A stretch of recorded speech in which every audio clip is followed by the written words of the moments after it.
अस्सलाम वालेकुम स्टूडेंट्स।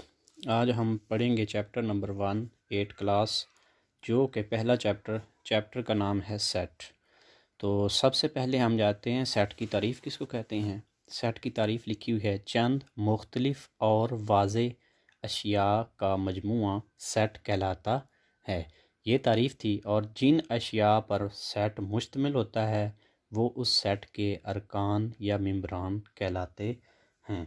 अब यहाँ पर इसको मज़ीद समझने के लिए देखें कि सेट कहते किसको हैं। ये आपके सेट की मिसाल है। सेट को ज़ाहिर करते हैं बड़े हरूफ तहजी से, ए बी सी डी से लेकर जेड तक, और ये उनको नाम कैपिटल में इस्तेमाल करते हैं सेट को ज़ाहिर करने के लिए। और ये एक मैंने सेट की मिसाल लिखी हुई है, नीचे देखें, ए उसका नाम है, एक सेट का नाम दिया है, उसके बाद बराबर लगाई, उसके बाद जो ब्रैकेट इस्तेमाल होती है सेट में वो होती है दरमियानी ब्रैकेट। और इसके साथ ये एक सेट के जो अंदर वाले आपको नज़र आ रहे हैं, 1 2 3 4, ये सेट के अरकान हैं। जो हमने पढ़ा था तारीफ़ में कि जिन अशिया पर सेट मुश्तमिल होता है वो इस सेट के अरकान या मेंबरान कहलाते हैं। तो ये आपके पास ये वाले जो हैं, ये उसके सारे जो हैं ये अरकान हैं या मेंबरान कहलाते हैं। उसके बाद आ जाते हैं मुख्तलिफ़। अब मुख्तलिफ़ कहते हैं कि हर अदद या कोई भी चीज़ है वो एक की निस्बत दूसरी पे मुख्तलिफ हो, एक जैसी ना हो। अब मुख्तलिफ से मुराद ये ले लें, देखें कि जैसे कि सेट में आपको देख रहे हैं, एक जो है वो मुख्तलिफ है दो से, मतलब एक और है, दो और हैं, दो तीन से मुख्तलिफ हैं, इसी तरह तीन चार से मुख्तलिफ है। तो ये सेट एक कहलाएगा। अगर एक जैसी होंगे तो वो सेट ही नहीं कहलाएगा। अगर एक दो दफ़ा आ जाए या दो तीन दफ़ा आ जाए तो ये सेट नहीं कहलाएगा। उसके बाद आ जाता है वाज़े। वाज़े भी लफ्ज़ आता है सेट में कि ये देखो, पहले हुए चांद, चांद से मुराद कुछ कह सकते हैं कि तादाद में, मुख्तलिफ का बता दिया, और आगे वाज़े। अब हम आते हैं वाज़े। वाज़े मिसाल के तौर पर ये एक मैंने मिसाल लिखी हुई है कि तीन जानवरों का सेट, या तीन जानवरों के नाम का सेट, तीन जानवरों के नाम का सेट। तो ये तीन जानवरों के, अब जानवर तो बहुत सारे होते हैं। अब कुछ जानवर जंगली जानवर होते हैं जो जंगल में पाले जाते हैं, और कुछ ऐसे जानवर होते हैं जो कि घरों में पाले जाते हैं। अब इसमें एक वाजिया चीज़ हमें नज़र नहीं आ रही, तो ये हम वाजिया नहीं है, मतलब आपको पता नहीं चल रहा कि आपने कौन से जानवर लिखने हैं। टाइगर लिखनी है, शेर लिखना है, या चीता लिखना है, या इसमें हमने भैंस लिखनी है, गायें लिखनी है। तो ये गायें और भैंस देखें, अब ये एक पालतू जानवर है, और जो आपके पास नज़र आ रहा है दूसरा जंगली जानवर, तो इसमें एक वाजिया चीज़ नहीं है। हमने तीन जंगली जानवर का नाम लिखने और तीन घर में पाए जाने जानवर के नाम लिखने, तो इनमें से हमें पता नहीं चल रहा। तो ये आपके पास। इसके आगे जाता है मजमूआ। मजमूआ कहते हैं किसी चीज़ का इकट्ठा करना। अब यहाँ पर मिसाल के तौर घर में बर्तन ले लें, बर्तन में एक गिलास और दूसरी प्लेट, तीसरी और चीज़ ले लें, तो ये आपके पास जो कहलाएंगे वो मजमूआ है। तो इनका मजमूआ को, ये आपके पास सेट की डेफिनेशंस होगी। अब उसके आगे आपको पास जो भी हमने लेने जानवरों के जो नाम होंगे वो अरकान कहलाएंगे। आगे आ जाते हैं कि कुछ अहम सेट हैं जिनके नाम और इनके सिंबल आपको पता होना चाहिए।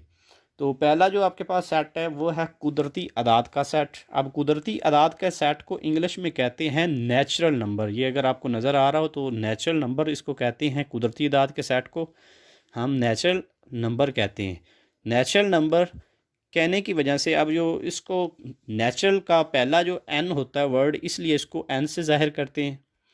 इसी तरह आपके पास ये कहाँ से शुरू होता है नेचुरल नंबर, ये शुरू होता है 1 2 3 4 5 6 7 8 9 10, आगे चलता जाता है जी। ये तीन डॉट से मुराद, नुक्ते से मुराद, आगे ये रुकता नहीं। उसके बाद आ जाता है मुकम्मल अदाद का सेट। अब मुकम्मल अदाद का जो सेट है उसको कहते हैं whole number. Whole, WHOLE, whole number. तो ये मुकम्मल अदाद का सेट क्या है कि इसी कुदरती अदाद में सिर्फ एक से पहले शुरू में ज़ीरो लगा दें, और बाकी वही कुदरती अदाद का सेट ही आप रकम लिख दें, 0 1 2 3 4 5 6 7, इसी तरह ये भी चलता ही जाएगा। तो इसको कहते हैं मुकम्मल अदाद का सेट। तीसरे नंबर पे आ जाता है सही अदाद का सेट।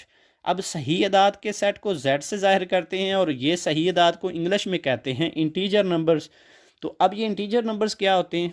सबसे पहले तो जर्मन का एक साइंसदान था जिसका नाम ज़ेहलन था, उसने ये सेट ईजाद किया था। उसने दरियाफ्त किया था, जिसकी वजह से इसका जी से ज़ाहिर करती हैं, जेड से। और ये आपके पास जो सेट है ये शुरू होता है, मतलब इसमें ये वाले अदाद भी ऊपर वाले भी शामिल होते हैं कि इसमें मुकम्मल अदाद भी शामिल होते हैं और इसमें सारे मनफी के अदाद भी शामिल होते हैं। ये आपने ज़हन में रखना है, इसमें मनफी वाले भी अदाद शामिल होते हैं और इसमें मुकम्मल के भी अदाद शामिल होते हैं, इसमें कुदरती अदाद के भी शामिल हो जाते हैं। आगे आ जाते हैं मुफरद अदाद। मुफरद अदाद के सेट को पी से क्यों ज़ाहिर करते हैं? क्योंकि मुफरद अदाद जो होता है वो होता है, मुफरद अदाद को हम प्राइम नंबर कहते हैं। अब प्राइम नंबर का पहला कैपिटल पी से शुरू होता है, इसलिए हमको इसको पी से ज़ाहिर करते हैं। अब इसकी पहचान कैसे रखनी है? मुफरद अदाद एक पे तकसीम पूरा पूरा होते हैं और अपने अदाद पे ही होते हैं। मिसाल के तौर पर अब यहाँ पे मेरे पास दो है, पहला दो की मिसाल ले लें। दो जो है वो एक पे पूरा पूरा तकसीम होता है, ये देख लें आप, नज़र आ रहा है, एक दो बार दो, और ये जो दो है ये दो खुद पे होगा, दो एक बार दो, तो ये इसलिए जो इसके अलावा किसी और अदद पे नहीं होता। और इसकी मिसाल ले लेते हैं कोई, इसमें से मैं 11 ले रहा हूँ। अब 11 को एक पे करते हैं, एक एक बार एक सिफ़र, ऊपर से एक उतारा, एक एक बार एक सिफ़र, ऊपर से कुछ नहीं, तो ये आपके पास 11, या 11 खुद पे होगा, 11 1 ज़ार 11, 11 एक बार 11। तो इसके अलावा कोई ऐसा अदद नहीं है जो कि इसको पूरा पूरा तकसीम करे। उसके बाद आ जाते हैं आपके पास ताक अदाद। अब ताक अदाद कौन से अदाद होते हैं? जो दो पर पूरे पूरे तकसीम नहीं होते, ये ताक अदाद होते हैं। जैसे कि इसमें अदाद जमा के भी होंगे और मनफी के। जमा का 1, मनफी का 1, जमा के 3, मनफी के 3, जमा का 5, जमा के मनफी के 3, इसी तरह जमा का 7, मनफी के 7। तो ये आपके पास ताक अदाद, इसमें जमा का 9 भी शामिल होगा और मनफी का 9 भी, और इसी तरह आगे 11, जमा का 11, मनफी का 11, आगे चलते जाते हैं। उसके बाद आ जाते हैं जुफ्त अदाद।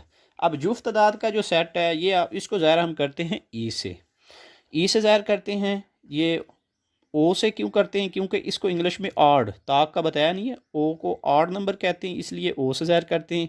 इवन नंबर, जुफ्त को कहते हैं even number, EVEN, even number, even number कहते हैं जुफ्त अदाद के सेट को।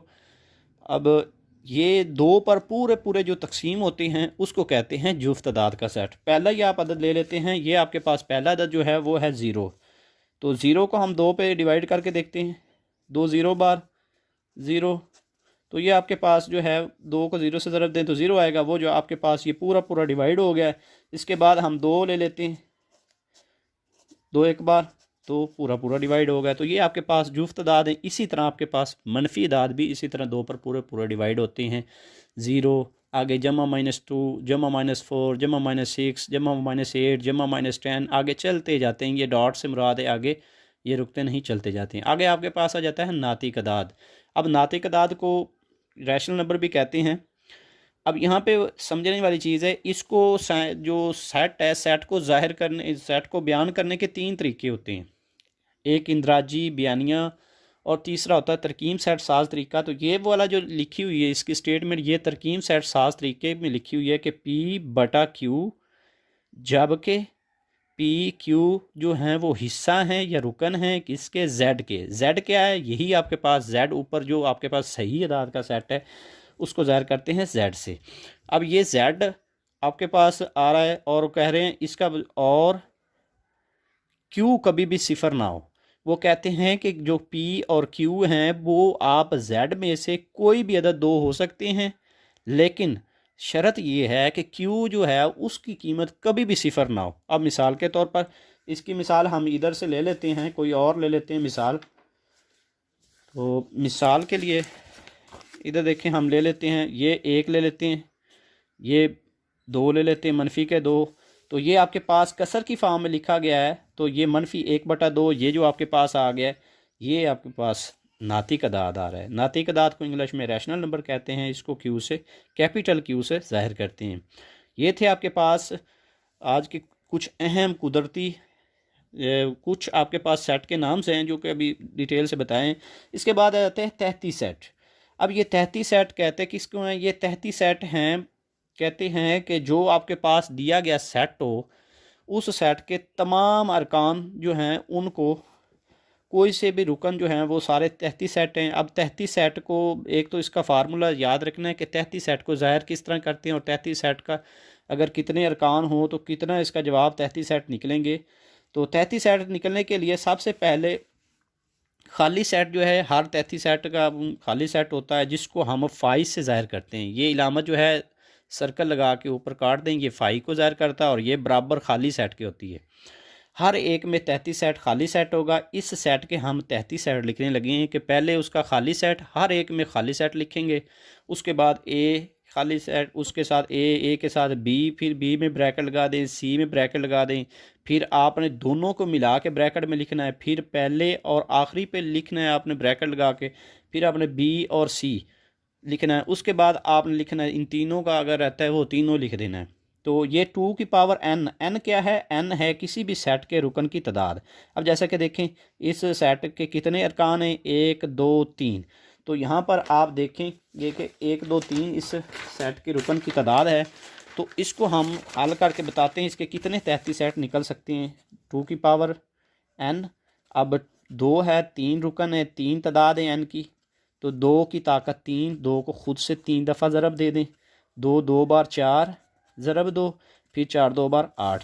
अब यहाँ पे इन काउंट करते हैं 1 2 3 4 5 6 7 और 8। ये आपके पास 33 सेट की पड़ताल होगी कि हमारा पास जो जवाब निकला है 33 सेट जो हैं वो पूरे आ रहे हैं। तो उसके बाद आपके पास आ जाते हैं 33 सेट की भी आगे मज़ीद जो है 2 अक़साम है। एक है वाजिब 33 सेट और दूसरा है गैर वाजिब 33 सेट। अब ये 33 सेट की जो दोनों अक़साम है ये दो के रिलेटेड है, मतलब वाजिब 33 सेट और गैर वाजिब 33 सेट, दो सेटों उनके दौरान एक ताल्लुक़ है। अब ये पहले वाला ताल्लुक़ है, ये समझने के लिए वाजिब 33 सेट, ये मिसाल के तौर पर मैंने ये दो ले लिए, ए आपके पास रुकन 1 2 3 ये मैंने ले लिया, और बी एक ले लिया, बी के आपके पास जो रुकन है वो हैं 2 3। तो इसकी तारीफ भी ये है कि अगर ए और बी दो सेट हों और ए के सारे अरकान बी के पर मुश्तमिल हो, लेकिन ए का एक ऐसा रुकन एक कम अज़ कम एक ऐसा रुकन हो जो कि बी में मौजूद ना हो, तो उसको कहते हैं वाजिब 33 सेट। आप देखें यहाँ पे जैसे कि आपके पास ए में 3 रुकन है, 1 2 3, और बी के जो रुकन है वो आपके पास आ रहे हैं 2 3। तो इसमें एक जो है इसमें मौजूद नहीं है, इसको वाजिब 33 सेट कहेंगे। अब इसको किस तरह ज़ाहिर करेंगे वो आप देखें, ए तो ये 33 सेट की इलामत, ये वाजिब 33 सेट की इलामत है बी, कि आपके पास बी के कुछ जो ए के जो हैं वो आपके पास कुछ के नहीं है। तो इसके बाद आ जाता है गैर वाजिब 33 सेट। तो गैर वाजिब 33 सेट के क्या होते हैं कि इसके ए के तमाम 33 सेट बी के भी तमाम 33 सेट के बराबर हों। तो उसको गैर वाजिब 33 सेट को किस तरह लिखते हैं, तो गैर वाजिब 33 सेट को ए, ये आपके पास नीचे बराबर की भी इलामत आ जाती है और ऊपर ये वाजिब 33 सेट की इलामत बी। इसकी मिसाल ये ले लें कि ए आपके पास बराबर है ए बी सी, 3 मैंने अरकान ले लिए ए के, और बी जो है वो सेट है, इसके भी मैंने ये 3 ही अरकान ले लिए हैं, वो हैं ए बी सी। आप देखें ये दोनों रुकन आपस में बराबर हैं, तो लिहाजा इसको हम कह सकते हैं कि ये गैर वाजिब 33 सेट है। तो पहली वीडियो ये इंट्रोडक्शन थी और इसके साथ वाजिब 33 सेट। वाजिब 33 सेट के साथ एक आपके पास होता है पावर सेट। अब ये पावर या कुव्वत सेट, इसका एक दूसरा नाम है कुव्वत सेट। अब कुव्वत सेट क्या है कि अगर एक सेट के तमाम मुमकिन 33 सेट को ए का पावर सेट कहते हैं। अब इसको कहते हैं क्या है, इसकी भी यही है जैसा कि 33 सेट वाला हमने किया है, बिल्कुल एज इट ऐसे ही है कि अगर एक आपके पास सेट हो, ए बी दो मैंने अरकान ले लिए एक सेट के। अब इसको पहले तो नाम देना है, कोई भी नाम, जैसे ये तो पहले दिया हुआ है, अगर ना हो तो सबसे पहले आपने इस पर नाम देना है। इस सेट को नाम देने के बाद आपने लिखना है पी, इसके बाद ब्रैकेट पी ऑफ ए का पावर सेट बराबर है आगे फाई खाली सेट, ए अलग-अलग, फिर बी, फिर ए बी, और इन दोनों को दरमियान से ब्रैकेट लगा देना, ये आपके पास पावर सेट कहलाएंगे। तो ये पहली वीडियो के साथ इजाज़त हो, नेक्स्ट वीडियो के साथ मिलेंगे।